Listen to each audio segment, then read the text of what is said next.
우리 함께 한 목소리로 고백합니다. 성탄은 예수님이 나에게 오신 기적입니다. 한 번 더 고백합니다. 성탄은 예수님이 나에게 오신 기적입니다. 네, 내일이면 성탄절입니다. 오늘이 24일이죠. 내일이면 성탄절인데요. 사실 요즘에는 예수님이 태어나심을 기념하는 날이라는 의미보다는 연인들끼리 데이트하는 날로 좀 더 그렇게 많이 생각하는 것 같아요. 오죽하면 이제 크리스찬 청년들도 일단 뭐 성탄절 예배는 드리겠지만, 그리고 자기가 이제 뭐 애인 있으면 그날은 온전히 오후는 애인이랑 데이트하는 날, 뭐 그렇게 잡는 것 같아요. 그래서 이제 인터넷에서 이런 글을 자주 볼 수 있습니다. 24일 날 밤에 잠들어서 26일 날 아침에 깨어나겠다. 그러니까 솔로들의 이야기입니다. 그러니까 24일 날 밤에 잠들어서 나는 26일 날 일어나겠다. 왜냐면 뭐 25일 날 밖에 나가면 전부 다 애인들끼리 다니고 뭐 이렇게 짝짝이 다니니까, 솔로인 나는 그냥 24일 날 푹 자고 딱 눈 떠서 26일 날 하루를 시작하겠다. 뭐 그런 장난스러운 글이에요. 우리 청년들은 그러지 않잖아요. 25일 날 예배 드리고 하루 종일 교회에 있을 것 같아요. 또 최근에는 이런 글도 있더라고요. 나 홀로 집에를 봐야겠다. 나 홀로 집에. 왜 성탄절마다 TV에서 보내준 그런 거 있잖아요. 굉장히 유명한 영화죠. 가족들이 다 이제 여행을 가는데 혼자 이제 꼬마가 남겨지잖아요. 케빈 혼자 남겨지는데 그 꼬마가 이제 혼자서 도둑을 무찌르는 뭐 그런 내용입니다. 제가 설교 준비하면서 이 영화가 정확히 언제 개봉했었지라고 검색을 해보니까 우리나라는 1991년도에 개봉을 했더라고요. 그 개봉과 함께 그 방송 스케줄이 나오는데 올 성탄절에도 이 나홀로 집에가 TV에 나옵니다. 이 OCN에서 방송됩니다. 혹시나 나 홀로 있는 분들은 나홀로 집에를 보는 것. 혼자 남겨진 내가 혼자 남겨진 케빈을 응원하는 시간. 그러니까 솔로들은 그렇게 얘기하더라고요. 나 홀로 집에 나 홀로 보내겠다. 근데 성탄절은요, 원래 혼자 보내는 시간이 아닙니다. 하나님과 함께하는 시간입니다. 오늘 본문에 보니까 요셉에게 천사가 와서 이렇게 말하죠. 아들을 낳으리니 이름을 예수라고 하라. 그 예수란 이름의 뜻은 구원자다. 그가 자기 백성을 그들의 죄에서 구원할 거다. 그러면서 또 다른 이름을 이야기를 하는데, 선지자 이사야의 글을 인용해서 처녀가 잉태하여 아들을 낳으리니 그 이름을 임마누엘이라 하리라. 그러면서 임마누엘을 친절하게 번역해서 설명해 줍니다. 하나님이 우리와 함께 하심이라. 그러니까 예수님의 이름 뜻 자체는 구원자가 맞는데, 그것이 우리의 신앙적인 의미로는 하나님이 우리와 함께 계신다, 그거라는 거예요. 그러니까 우리가 성탄절을 맞이해서 우리가 놓치지 말고 기억해야 할 것, 성탄절은 우리와 함께 하시는 하나님, 그 하나님을 기억하는 절기가 바로 성탄절이라는 거죠. 그러니까 성탄절 나 홀로 집인 줄 알았는데 하나님과 함께 우리 가정에서, 하나님과 함께 집에서, 그런 내용이에요. 그러니까 24일 날 잠들어서 26일 날 깨어나면 될 줄 알았는데, 비록 애인이 없어서 24일 날 혼자 잠들어도 25일부터는 예수님과 함께, 하나님과 함께 걸어가는 그런 시간이라는 거예요. 그러니 성탄절은요, 이 땅에 예수님이 오심을 기념하는 것보다 더 중요한 거, 나와 함께 하시는 그 하나님, 그 예수님을 기억하는 거죠. 그러니까 성탄은요, 예수님이 나에게, 내 삶에 찾아오신 기적입니다. 하나님이 나와 함께 하신다. 이 임마누엘의 기적이죠. 이게 하나님 믿는 사람들의 힘입니다. 임마누엘. 내 손에 지금 쥔 것은 별로 없고, 내 삶에 지금 필요한 것 많은데, 해결되지 않은 문제 많은데, 그래도 내가 놓치지 않고 싶은 것, 그래, 천지를 지으신 하나님이 나와 함께 하신다. 이거 붙들고 힘있게 살아가겠다. 이게 성도의 고백이죠. 제가 얼마 전에 이제 울산에 있는 제 조카가 서울에 잠시 왔다가 갔습니다. 비록 성인이 되었지만 이제 외삼촌 입장에서 오면 뭐라도 챙겨주고 싶잖아요. 잠시 나갔다 온다고 하길래 이제 용돈 있냐, 뭐 용돈 주려고 이렇게 물어보니까 갑자기 카드를 하나 딱 꺼내요. 그러면서 하는 말, 삼촌 엄마 카드야. 엄마 카드 받아왔다는 거예요. 이렇게 엄마 카드 찬스, 뭐 요즘 엄카라 부르던데 엄카 찬스를 쓰겠다는 거예요. 그러니까 내 지갑에 돈이 없고 내 통장에 잔고가 없어도 괜찮다는 거예요. 엄마 카드가 나와 함께 하시니까. 엄마 카드가 나와 함께 하시니까. 하나님이 우리와 함께 하신다는 임마누엘의 믿음은 이거보다 더한 거죠. 지금 내 손에 쥔 힘은 없고 내가 보기엔 이 문제가 어떻게 될지 모르겠지만 그래도 우리의 삶에는 하나님이 함께 계신다. 이게 임마누엘의 신앙이죠. 지금 예수님 오실 이 당시에 이스라엘 백성들에게 정말 필요했던 위로가요, 이 임마누엘입니다. 하나님이 우리와 함께 하신다. 지금 이스라엘 백성들은 자신들이 하나님의 백성이다라는 걸 알고 있습니다. 고백해요. 그런데 현실은 뭐냐면 로마의 압제 속에 있습니다. 그러니까 믿음대로 살려고 하고 어떻게든 말씀대로 한번 살아보자 그러는데 현실을 보면 한숨이 나오는 거예요. 여전히 로마에 세금을 내야 되고 로마 군인들이 주둔하면 그들을 먹여 살려야 되고 이때 그들에게 정말 힘이 되는 거. 비록 내 현실은 우리가 로마 가운데 있지만 하나님이 우리와 함께 하신다. 이 당시에 이스라엘 사람들 많은 성경을 붙들고 힘이 됐겠지만 저는 이들에게 다니엘서가 진짜 힘이 됐을 것 같아요. 다니엘서는요, 이스라엘 백성들이 완전 나라가 망하고 바벨론에서 그 지역에 포로로 살아갈 때 이야기잖아요. 나라도 망했습니다. 소망이 없을 것 같아요.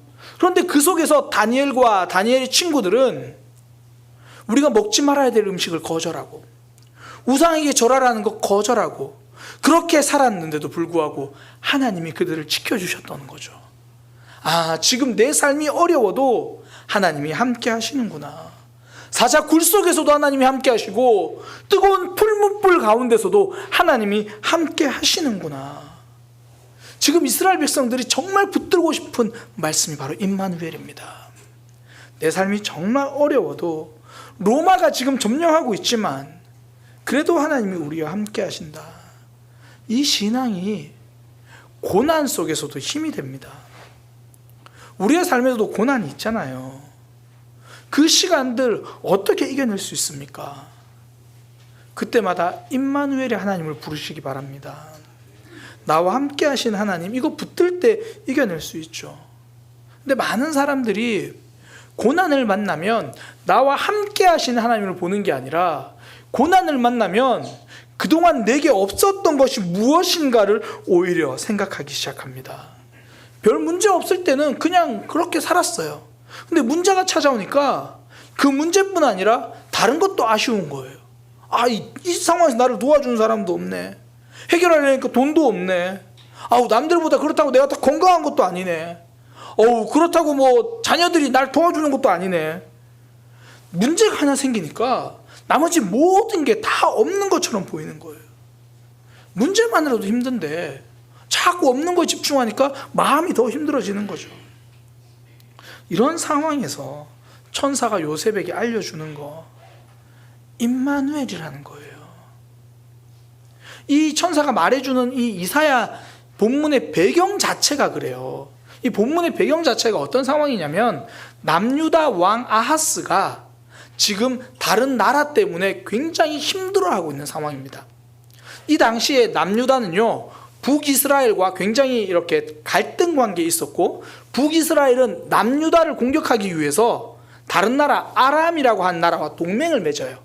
그래서 이 북이스라엘의 왕 베가 그리고 아람의 왕 르신, 이게 역사적으로 르신 베가 동맹이라고 그럽니다. 이 르신 베가 동맹이 지금 아하스 왕 남유다를 침공하려고 하는 그런 상황이에요. 그러니까 지금 아하스 왕의 입장에서는 우리에겐 동맹도 없고 힘도 없고 아무것도 없고, 그러니 오히려 아수르에게 붙어볼까, 다른 데 붙어볼까 막 그러고 있는 그 상황이에요. 그때 이사야 선지자가 와서 하는 말이 그거예요. 하나님이 말씀하시기를 그 르신과 베가, 북이스라엘과 아람은 불 꺼진 횃불과 같다. 다 타버린 불쏘시개 그런 것밖에 없다. 그러니 걱정하지 마라. 대신 하나님이 너희와 함께 하신다. 두 대적이 함께 모여서 동맹해서 너를 괴롭히려고 하느냐? 이스라엘, 너에게는 하나님이 계신다. 내가 그걸 징조로 보여줄게. 그러면서 이사야 7장 14절에 그러므로 주께서 친히 징조를 너희에게 주실 것이라. 보라, 처녀가 잉태하여 아들을 낳을 것이니 그의 이름을 임마누엘이라 하리라. 너에게 동맹군이 없냐? 지금 너를 돕는 손길이 없냐? 너에게 하나님이 계신다. 없는 것에 집중하지 말고 함께 계신 하나님을 바라보는 삶이 되어라. 결국 르신과 베가가 동맹해도 남유다 멸망하지 않습니다. 하나님이 그들과 함께 하시거든요. 지금 나를 힘들게 하는 일 있죠. 때로는 안 되는 일, 없는 거, 그거 막 집중하다 보니까 나도 모르게 불만이 쌓여요. 왜 이런 일이 생기나? 신세한탄이 생기죠. 그때 하나님의 백성들은 남들을 원망할 때 하나님을 소망하는 거예요. 나와 함께 하신 하나님 바라보는 거죠. 그게 임마누엘의 믿음입니다. 함께 하신 하나님을 붙드는 것. 그러니까 성탄절, 우리가 다른 그 무엇으로 기뻐하고 다른 그 무엇으로 소망하고 기념하는 거 다 좋습니다. 그러나 우리가 성탄절에 꼭 놓치지 말아야 될 거, 이 임마누엘의 믿음이에요. 하나님이 나와 함께 하신다. 그러면 도대체 임마누엘의 믿음은 하나님이 나와 함께 하신다는 것을 내가 삶으로 드러내는 것은 어떤 모습인가? 요셉의 고백을 통해서, 요셉의 모습을 통해서 우리가 두 가지를 알 수 있는데요. 우리의 삶 가운데서도 이 임마누엘의 신앙으로 나아가야 되잖아요. 요셉의 모습을 통해서 볼 수 있는 이 동행하심을 믿는 모습이 뭐냐면, 첫 번째는 하나님을 신뢰하는 모습이에요. 나와 함께 하신다, 나와 함께 하신 하나님을 붙든다는 건 그분을 신뢰하신다는 거거든요. 그러니까 신뢰, 받아들이는 거죠. 우리가 옆에 있는 사람을, 이 사람을 신뢰한다는 얘기는 그 사람 말을 받아들이는 거잖아요. 야, 나한테 100만 원만 투자해봐, 내가 2억 만들어 줄게. 잘못 신뢰하면 그 말 받아들이잖아요. 신뢰한다는 거, 그 말 받아들이는 거예요. 지금 요셉에게 엄청난 소식이 들려집니다. 자신과 약혼한 마리아가 임신했다는 거예요. 이게 이 당시에 고대 이스라엘의 결혼 이 풍습이 어떻게 되냐면, 먼저 이 두 남녀가 약혼을 해요. 보통 이 여자는 여자라기보다 소녀는 한 13세에서 평균 13세에서 14세, 15세 그때 약혼을 해요. 그리고 남자는 15세에서 한 25세, 24세까지 그때 보통 약혼을 합니다. 그 약혼을 하면 1년 동안 약혼을 이어가요. 그런데 사실상 이 약혼만으로도 이 결혼의 효력이 있습니다. 그래서 만약에 이 약혼 중에서 남자가 죽잖아요. 그럼 여자는 결혼도 해본 적 없이 과부가 되는 거예요. 그런데 이렇게 1년 기간 동안 있으면서 서로 동거하진 않습니다. 동침하진 않아요. 1년 후에 남자가 가서 신부를 자기 집으로 데려오는 거예요. 그러니까 1년 동안은 동침하지 않는데, 요셉이 지금 이 약혼 기간에 자기 아내 될 사람 이 마리아의 임신 소식을 들은 거예요. 그러니까 엄청난 거죠. 말도 안 되는 이야기죠. 그때 천사가 와서 하는 말이 뭐냐면, 성령으로 잉태되었으니 마리아를 데려와라. 그렇게 이야기를 하는 거예요. 이게 이 일의 순서가 굉장히 중요합니다. 한번 생각해 보세요. 먼저 요셉에게 말하는 거예요. 요셉아, 너 혹시 그 지금 약혼자 있지? 네, 있습니다. 누구냐? 마리아입니다. 그래, 너 마음 잘 해야 돼. 마리아가 곧 임신할 거거든. 무슨 말입니까? 성령으로 잉태할 거야. 그러면 그래도 너 흔들리지 말고 마리아를 데려와야 돼. 이거 하고. 그러니까 성령이 먼저 알려줘도 그 마음을 다잡기가 쉽지 않은데, 어느 날 요셉이 들린 소문에 자기 약혼녀 마리아가 임신했다는 거예요. 그리고 나서 성령이 꿈에, 야 요셉, 성령이 잉태된 거야. 그거 너 받아들여야 돼. 정말 어려운 일이죠. 그런데 요셉은 그 결정을 받아들입니다. 하나님이 하신 말씀을 신뢰하는 거예요. 그 어떤 목사님이 그런 얘기를 하더라고요. 저는 이 이야기 들을 때마다 참 그 목사님 이야기가 생각나는데, 막 이렇게 전도를 하니까 안 믿는 사람들이 그런 얘기 하는 거예요. 성경은 다 순 거짓말이라고. 아니 어떻게 처녀가 잉태해서 아들을 낳냐고. 나 그거 못 믿겠다고. 그랬더니 그 목사님이 하시는 말씀이, 야 이 사람아, 남편 요셉도 믿겠다는데 당신이 왜 못 믿겠다 그러냐. 요셉도 받아들이겠다는데 왜 당신이 못 받아들이겠다고 하냐. 그러니 그 사람은 여전히 불신자로 남아있는 거고, 받아들인 요셉은 다윗의 자손 믿음의 계보를 이어간 사람이 되는 거죠. 받아들일 때 신앙의 새로운 삶이 시작됩니다. 받아들일 때 생명이 시작되는 거예요. 우리의 삶에도 그렇죠. 하나님이 내게 주신 말씀, 내가 그거 받아들일 때 내 인생의 새로운 길이 열려지거든요. 조선시대 일입니다. 조선시대 이 송시열이라는 사람과 허목이라는 사람이 있었는데 둘 다 이 정승까지 지낸 사람이에요. 근데 왜 우리나라 조선시대에 보면 당파 싸움 이런 얘기 많잖아요. 붕당. 이 당시에 이 송시열과 이 허목은 서로 다른 붕당이 있었습니다. 그것도 이제 한참 붕당 싸움이 심할 때 노론과 남인이었는데, 이 송시열은 노론 쪽이고 이 허목은 남인 쪽인데 서로 엄청 싸웠어요. 오죽하면 허목 그 남인 쪽에서 정권을 잡았을 때 왕에게 이렇게 말합니다. 송시열은 죽어 마땅한 죄를 지었습니다. 그를 벌하여 주옵소서. 뭐 그런 사이예요. 근데 송시열과 허목 둘 다 이렇게 학문이 높았는데 그 중에 허목은 이 의술도 뛰어났어요. 한 번은 이제 송시열이 자기가 중병에 걸린 거예요. 병에 걸려서 웬만한 의사들한테 뭐 진맥 받고 약을 먹어도 안 낫는 거예요.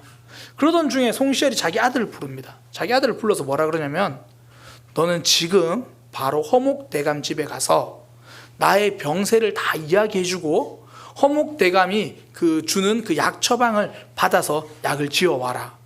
그러니까 아들 입장에서는 좀 이상한 거죠. 아버지랑 서로 막 죽일 듯이 싸우는 사람인데 그 허목 대감에 가서 약을 지어오라고 하니까, 그래서 이제 그 허목대감 집에 가서 여차저차 아버지가 이런 증세입니다. 아버지가 그에 맞는 약 처방을 좀 달라고 합니다. 그래서 약 처방을 접어서 이렇게 적어가지고 접어서 주는 거예요.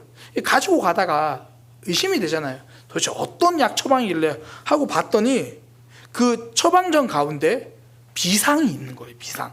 그러니까 독이잖아요. 그 비상이 있으니까 역시 아버지랑 원수처럼 지내려고 하다 보니까 아버지를 독살하려는 음모구나. 그래서 그 처방전에서 비상만 빼고 이제 약방에 가서 그 약을 가져와서 달여서 아버지에게 줍니다. 근데 아버지의 병세가 호전되지 않는 거예요. 더 심해지는 거예요. 그래서 송시열이 자기 아들을 불러다고, 이게 어떻게 됐느냐, 너 호목대감이 준 그 처방전 그대로 한 거 맞냐. 아버지, 그 사람 몹쓸 사람입니다. 아버지에게 증상을 이야기했더니 이게 기회라고 그 약 처방 안에 비상을 처방해서 넣었습니다. 그러니 아버지가 굉장히 화를 내면서, 너 지금 이 길로 허목대감 집에 가서 사죄를 드려라. 그리고 그분이 적어오는 약 처방 그대로 다시 약을 지어와라. 그래서 비상이 들어있는 그 약을 그대로 처방해서 달여서 아버지에게 주고, 송시열은 그걸 먹고 낫습니다. 그게 신뢰죠. 그 처방전 그대로 받아들일 때 그래야 병도 낫고요, 그래야 새로운 삶이 시작되는 거예요. 우리가 기도한다는 게 정확한 의미는 하나님의 뜻을 받아들이겠다는 고백이잖아요. 내 생각을 요구하는 게 아닙니다. 물론 기도할 때는 내가 원하는 거 기도하죠. 그러나 최종적으로는 그 속에서 하나님의 뜻이 무엇인지를 발견하는 거. 하나님이 지금 내 삶의 이 아픔 가운데, 이 현실 가운데 하나님이 정말 나에게 원하시는 것 무엇인가, 그거 받아들이는 거죠. 그게 하나님과 동행하는 삶입니다. 그때 내 삶에서 하나님이 일하시잖아요. 오늘 요셉, 그의 삶 가운데 정말 내가 받아들이기 힘든 그 상황, 그거 받아들이니까 예수 그리스도가 그의 혈통으로 태어나잖아요. 성경에서 보면 하나님이 주시는 복은요, 전부 그 말씀 받아들일 때 사람들이 누려요. 아브라함에게 말씀하시죠. 너는 본토 친척 아비집을 떠나 내가 너에게 지시할 땅으로 가라. 하나님을 신뢰해야 떠날 수 있습니다. 하나님을 신뢰해야 아멘하고 받아들일 수 있죠. 그 길대로 가니까 믿음의 조상이 돼요. 새로운 땅, 새로운 시작을 되는 거죠. 우리는 삶에서 그런 고민들 할 때 있습니다. 나 비록 지금 내가 나이는 많이 있지만 새로운 시작해보고 싶다. 좀 내가 달라지고 싶다. 새롭게 변화되고 싶다.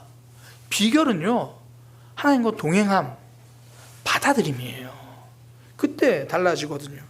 그러니까 사단이 그거 막으려고 받아들임을 막는 거예요. 야, 생각해봐. 야, 그거 어떻게 받아들이냐? 야, 지금 삶이 힘들고 어려운데, 야, 말씀대로 그거 어떻게 사냐?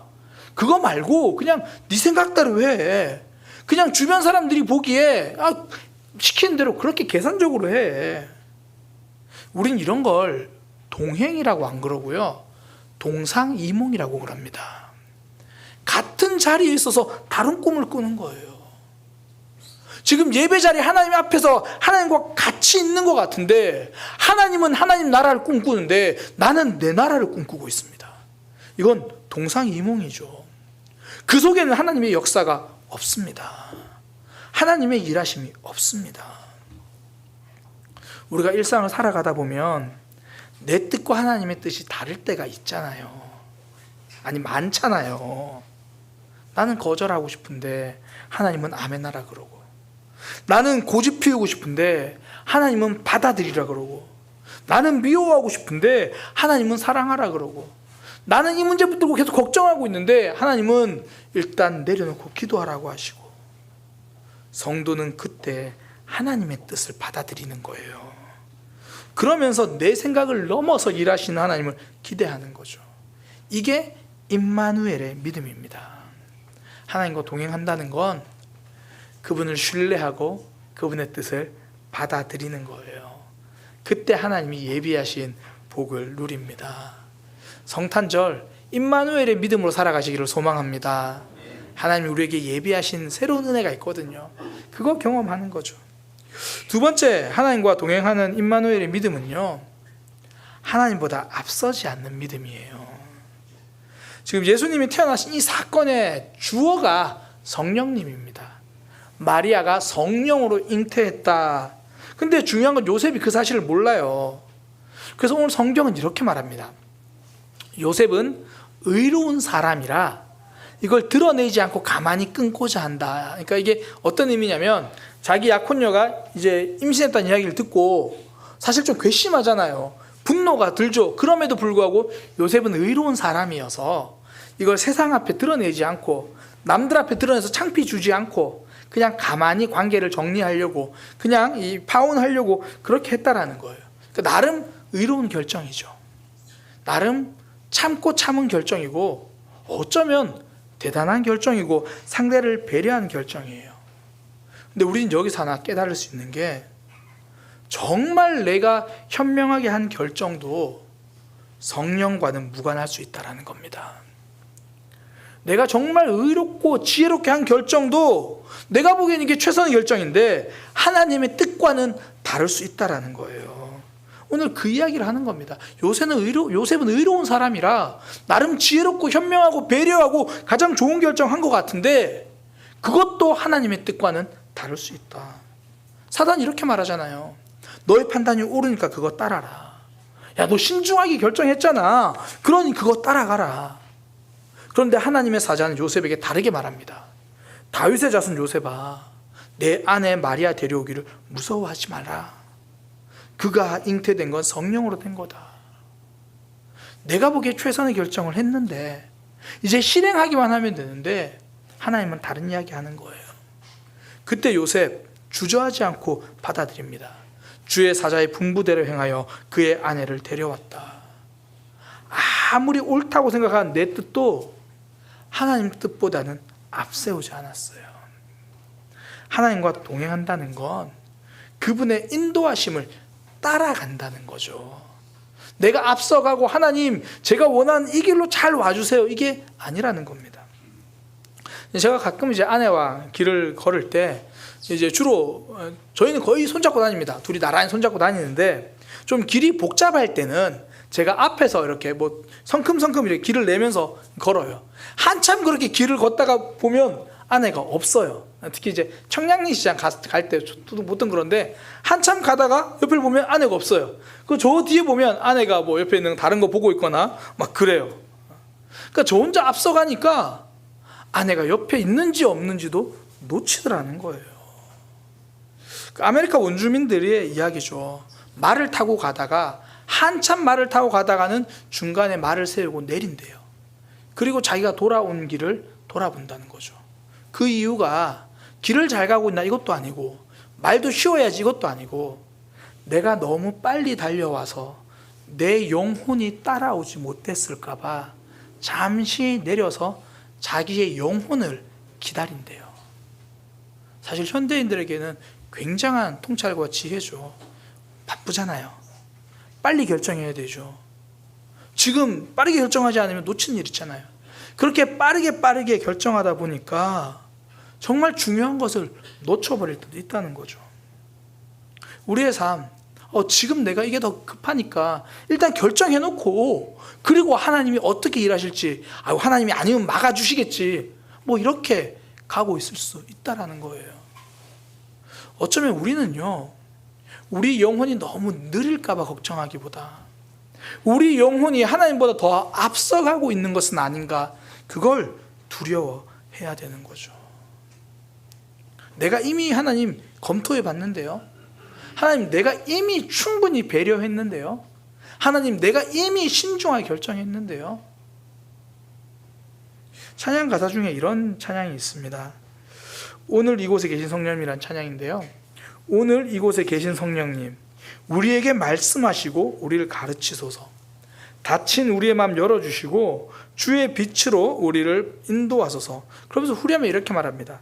주님보다 앞서지 않고 겸손하게 주님의 말씀을 기다리니 주님 손에 우리를 드립니다. 사랑으로 인도하소서. 그러니까 성령님의 가르침이 있어야 행동하겠다는 거예요. 하나님이 큐 사인 해야지 그때부터가 진짜라는 거죠. 하나님과 동행하겠다는 정확한 의미는, 엄밀한 의미에서 하나님이 앞서가시면 잘 따라가겠다, 그 인도를 따라가겠다, 그거죠. 우리가 아침에 새벽 기도 말씀을 듣는 이유도, 혹은 하루를 여는 기도문을 읽어보는 이유도 내가 앞서지 않기 위해서, 내 감정이 앞서지 않기 위해서, 내 욕심에 내가 이끌려가지 않기 위해서죠. 우리는 주일을 한 주의 시작이라고 이야기합니다. 왜 그렇습니까? 예배하고 삶을 시작하겠다는 거죠. 우리가 아무리 바빠도 예배만큼은 타협하지 않고 이 시간만큼은 지키려고 하는 이유가 무엇입니까? 내 삶이 어쨌든 하나님의 인도를 따라가겠다라는 고백이잖아요. 요셉은 나의 의로움, 나의 합리적인 생각으로 결정하지 않았습니다. 내 의로움도 하나님 뜻보다는 뒤에 서는 거예요. 요즘 세상이 교회를 향해 손가락질하는 많은 이유가 거룩이 무너져서 그렇잖아요. 오히려 교회가 세상보다 더 악하고 타락한 모습, 부패한 모습 뉴스에 나올 때마다 손가락질 받죠. 어떻게 보면 외부적으로는 그래요. 그런데 교회 안에서 진짜 교회를 무너지게 하는 많은 경우는 오히려 너무 의로워서예요. 내가 너무 의로워서, 내가 너무 지혜로워서 판단하고 평가하고 심판하느라 하나님의 마음보다 앞서버리는 거죠. 하나님과 동행한다는 것, 하나님보다 앞서지 않는 겁니다. 그리스 신화에 보면요, 시시포스라는 사람이 나와요. 이 사람이 고린도의 왕인데, 성경에 나오는 고린도 같은 지명입니다. 그 고린도의 왕이었는데 나름 굉장히 똑똑한 사람이에요. 그래서 이 제우스 신도 속이고, 이 저승을 주관한다고 하는 하데스도 속이고, 그래서 자기가 원래 죽어야 되는 수명보다 더 오래 삽니다. 그런데 그걸로 인해서 형벌을 받는데요, 이 시시포스가 받는 형벌이 뭐냐면 아주 무거운 돌을 산 위에까지 올려야 돼요. 그렇게 힘들게 무겁게 그 돌을 올리면 그 돌은 다시 반대로 넘어갑니다. 다시 처음부터 시작해요. 또 다시 무겁게 그 돌을 올리면 그 돌은 다시 또 반대로 떨어져요. 무슨 이야기입니까? 내 지혜, 내 판단만 믿고 살더니 결국 그가 받는 형벌은 제자리 걸음이라는 거예요. 한 걸음도 앞서가지 못합니다. 이걸 성경은 이미 이야기하고 있죠. 여호와께서 집을 세우지 아니하시면 세우는 자의 수고가 헛되며, 여호와께서 성을 지키지 아니하시면 파수꾼에 깨어있음이 헛되도다. 너희가 일찍 일어나고 늦게 누우며 수고의 떡을 먹음이 헛되도다. 하나님보다 앞서는 삶, 내 감정에 이끌려가는 삶, 내 욕심 따라 살아가는 삶, 결국 무너진다는 거예요. 그래서 성도는 하나님 따라 걸어갑니다. 이것이 동행이죠. 내가 보기에 빠른 결정보다 하나님 보시기에 바른 결정하기 위해서 또 기다리는 거예요. 또 기다리는 거죠. 우리 삶에서 급하게 결정하고 싶은 것도 많아요. 어쩌면 지금 하나님 앞에 서는 시간보다 내가 해야 할 일이 많아서 하나님 붙드는 시간들을 놓칠 때가 많고요. 내가 다 결정해놓고 하나님 이렇게 되어야 합니다라고 하나님 보고 따라오라고 말하는 사람도 많습니다. 성탄절 임마누엘의 하나님을 다시 묵상합니다. 저 하나님과 함께하는 믿음 되겠습니다. 하나님보다 앞서지 않고 조금 기다리겠습니다. 말씀을 잘 따라가겠습니다. 이것이 임마누엘의 믿음이죠. 내일이면 성탄절입니다. 예수님이 오시는 것을 기념하는 절기죠. 무엇보다 예수님이 우리의 삶에 함께 하시는 그 동행을 기억하며 살아가는 우리의 모습 되기를 소망합니다.